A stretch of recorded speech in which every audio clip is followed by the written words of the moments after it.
There we go. That girl said I got curls today. That girl got curls. She's out of control. She's out of control. Right. And so I'm not just the curl gods are in your favor. Hey y'all, the lesson for today. The lesson for today is do not.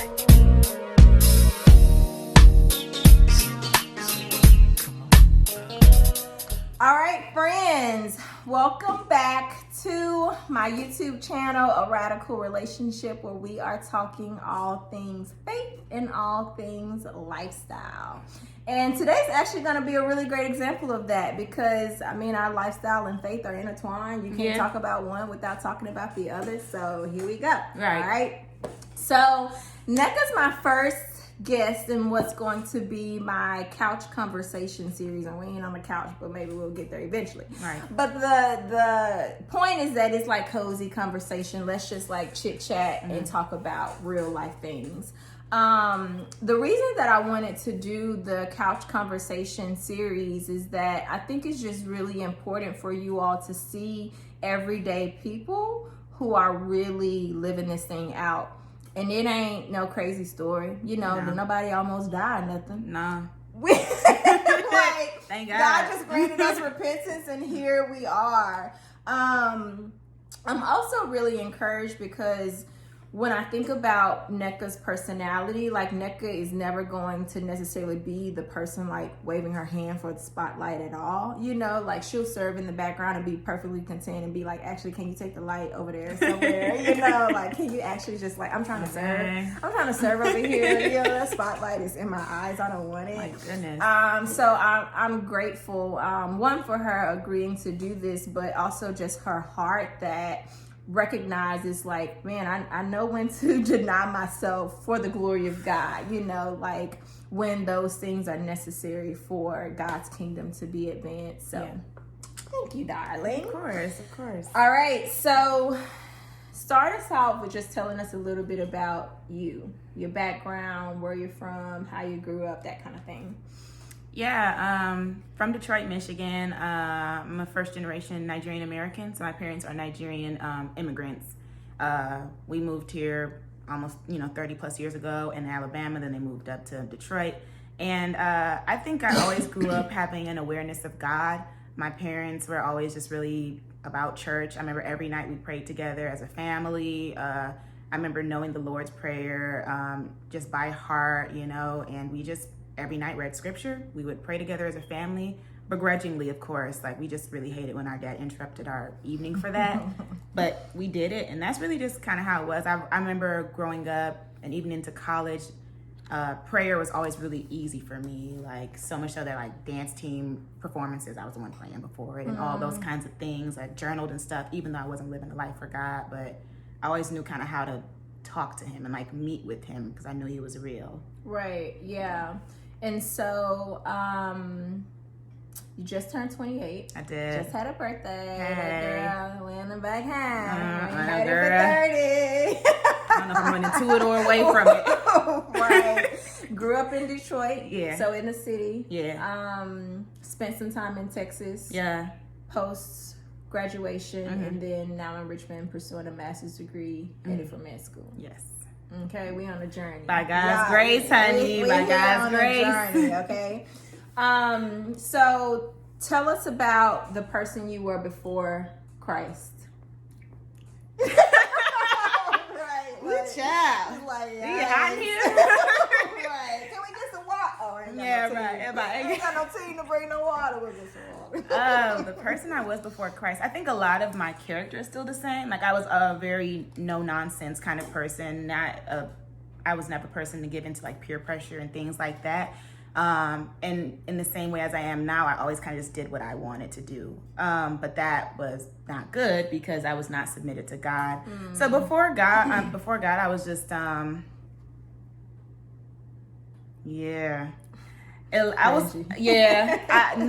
was just a regular teenager, but I would say when I get to college, I was more of just like living my hot girl life, partying a lot, doing all the things, had the life, really social, all the fun, right?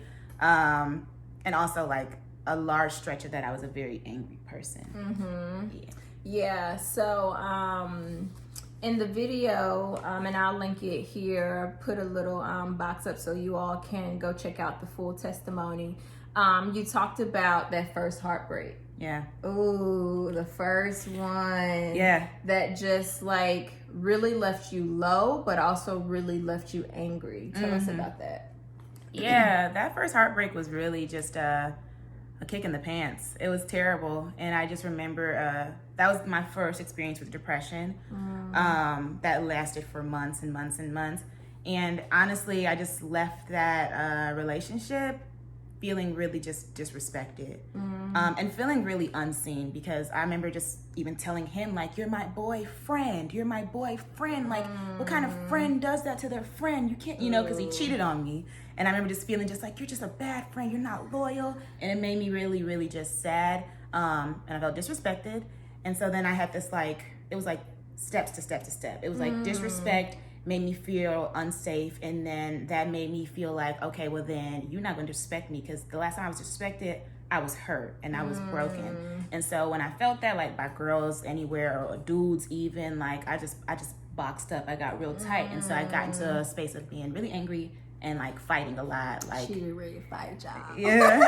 So you like this girl? I Right know. Here, this bitty. Yeah, really just really coming after people, because it was me just trying to protect myself, because it's like, if you disrespect me, that means that you think you can hurt me, and no one's gonna make me feel how he made me feel. No one gets to do that. That's not it. Yeah, it reminds me of just like even in times now, if that part of you tries to present itself, like, why it's just so important to know and understand where someone comes from and what that background is and what that trigger is, because like, yes, your sinful nature, so it may need to be checked, but by the same token, like, there's an empathy that can be given when you understand, like, ooh, this is rooted in something that's really deep for her. Yeah. And so even that didn't quite put you in right relationship with God. Nah. So you got through that, finished college, and eventually went to Texas, right? Yeah. Tell us about what that experience was like in Texas. So the move was my choice, because I just remember being in Michigan and just being like, I gotta get away from here. Like, if I don't get away from here, I'm gonna be stuck here, or there's gonna be burdens put on me that I don't want to deal with. So I always wanted to live in Texas, Houston, but I ended up being in Austin because my line sister lived out there. So God had better plans for me, right? But I moved to Texas, and it was just, I was very confused when I first got there, because I just would be happy during the day, or like not happy during the day, or whatever. But I was just really unhappy because I was lonely. And I just had never experienced loneliness, because I'm an introvert. I'm a loner kind of person. I'm totally okay with being alone, doing things by myself. So being alone and being troubled by being alone made me confused. But that's when I learned that there's a difference between being alone by choice and loneliness. But that makes you also like try to kind of be your own God, right? Create your own safe space. And so I just was like, got into this really short relationship that was toxic. Really, just we were just arguing a lot. There was no good that came from it, but it was really short, but really, really toxic, because we both just were broken people, honestly. Yeah. Was there a part of you that said, oh, I'm lonely, clearly relationship is the cure? No, because I've never been that kind of girl. I've never been like a habitual monogamous dater. Like, I've never had I've never had a bunch of relationships. So that was never like the thing for me. Like, men are not a band-aid for me, because they're there, and then it's like it's just not my thing, right? But it became really comfortable, It's like, oh, this is my dog, like this is my homie. Like, I have a friend in him.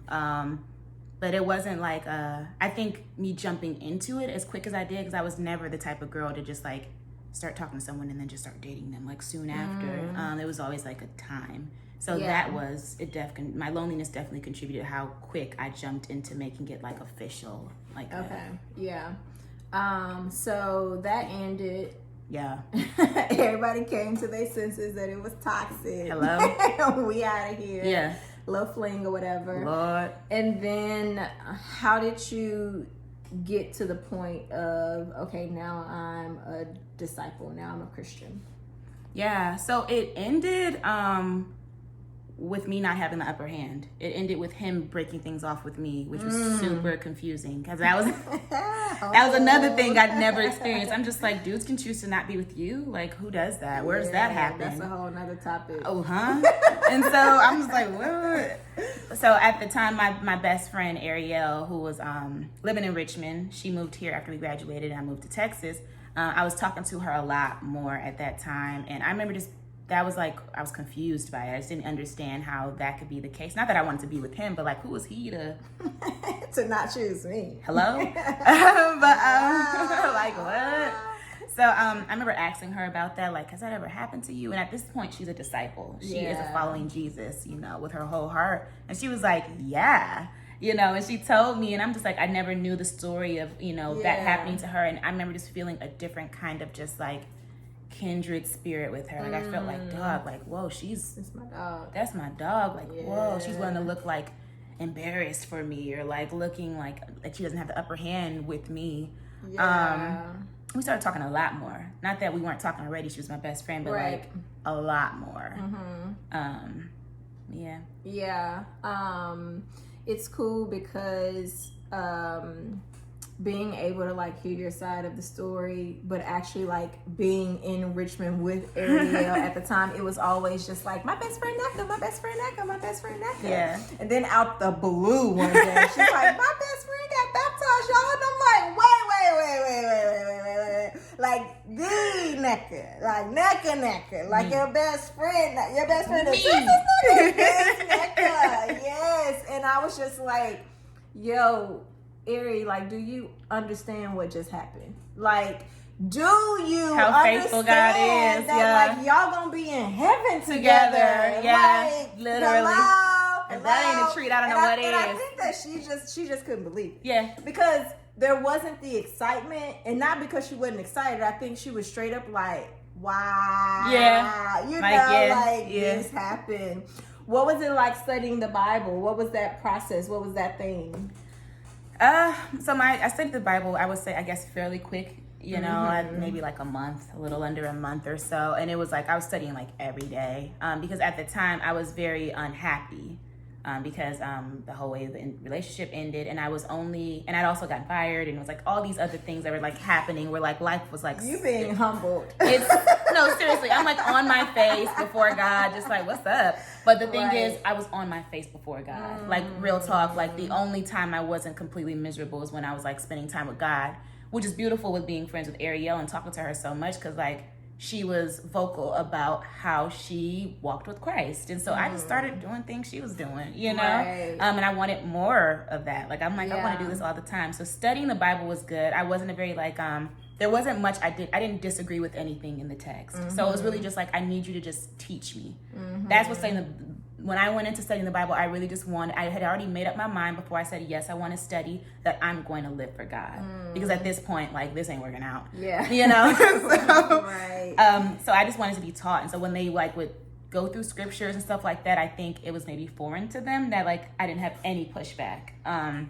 Because nothing in the Bible is foolish to me, at least not where I was standing. Right. So it was easy. It was pretty quick, and I was just learning and digesting. Later, I've now learned that, like I don't open up about certain things in my heart, not like any sinful things, but like there were character things that maybe weren't dealt with in that process that like God has been doing since the 3 years since he dipped me. And it's cool to see, to even be able to make that observation in retrospect, that like also you getting baptized wasn't about everything that you needed to perfect before you got into the water. Like, that started the work in you. And I think that's important because I know we both came to Christ in the same way because we're part of the same body. It's kind of a traditional way, but oftentimes that can be perceived as the accomplishment when it's actually just the start of a crazy journey. And I had to realize that for myself, because when I'm struggling with things that I thought should have been dealt with, it's like, oh, but that's when I started. That's when I made the commitment. I'm literally just like, I'm a toddler. If you think about it, like, there's so much work to be done. Exactly. Like, so much life to be lived. One of the things that I really appreciate about your testimony was how critical the role of other women were. I can hear so much, when you talk about your friends, when you talk about Ariel, when you talk about that group of women, whether it was those that were studying the Bible with you or just your homegirls from school, that like, man, whatever it was that they did, they like knew, knew what to do. And I've heard you talk about too, like how you felt so well loved by them. So talk to me a little bit about that, like the role of the friendship of women, that it played in your journey. Yeah. I think my deepest desire is to be known. And I know that like that's kind of everybody, right? But like me specifically with my character type and who I am, my greatest desire is to be known. And I think that comes from like true friendship. I love being a friend to my friends. And my friends kind of figured out how to love me and deal with me well for years and years and years.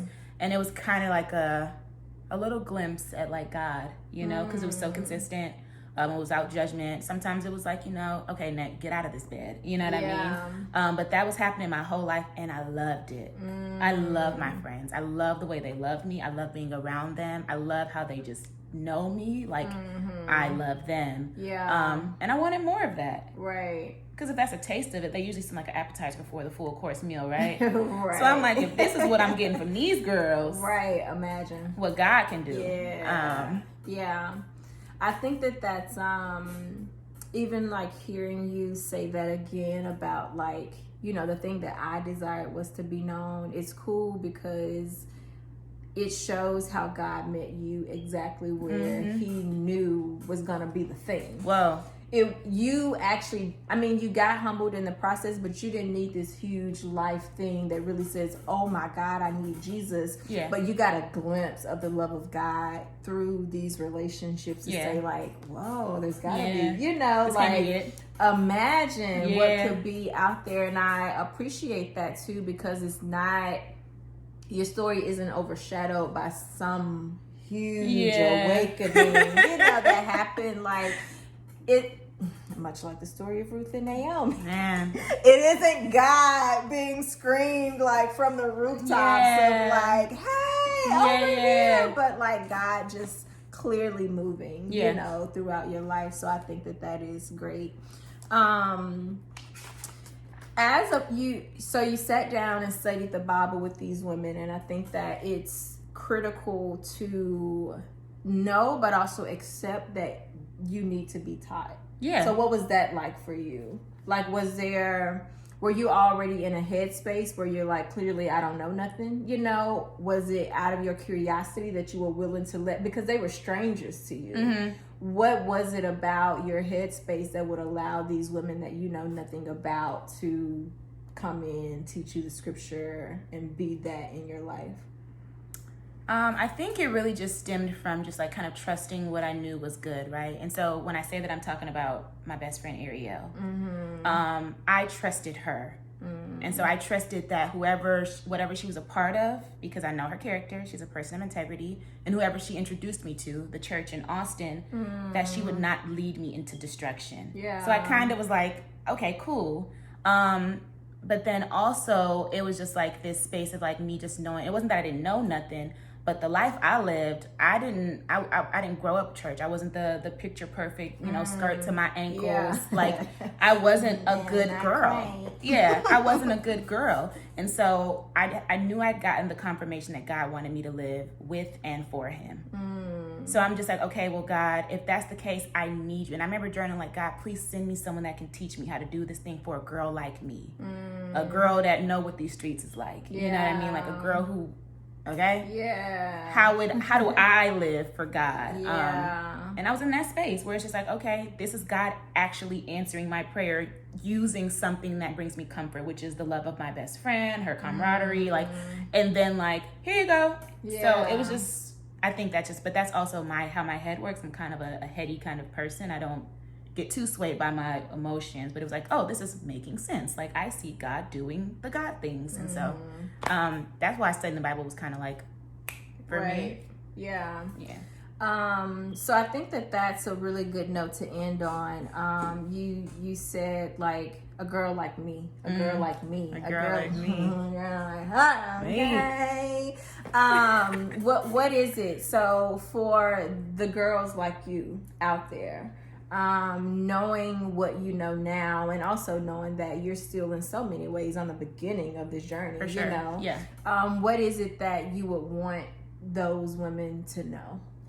If you could say, like, man, based on my experience, based on what I've learned, having studied the Bible, being in true relationship with Christ now, what would be like the one thing that you would be like, yo, I really just want you to know?